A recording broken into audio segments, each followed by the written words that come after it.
افسوس که مردم ما از همین حقیقت دور شدیان. اصلا مردها برای آن در دنیا زندگی میکنن که عبادت خدا را کنن و اگر امکان باشد بعد خود یک نام نیک بگذارم، نماند با جز نیک بد پایدار، همان به که نیکی بود یادگار.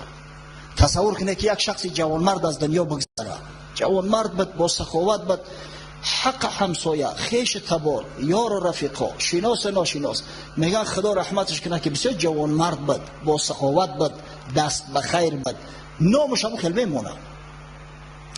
اما شخص ثروتمند است و بخیل مرده هست، بسیار متاسفانه با یک شعار دارن میگن آب در سختی میسته، اگر بخیلی و مردگی نکنی اگه مال جمع میشود. متاسفانه خیلی شعار شیطانی دارن، اگر که مرد میگن که خوب شد مرد،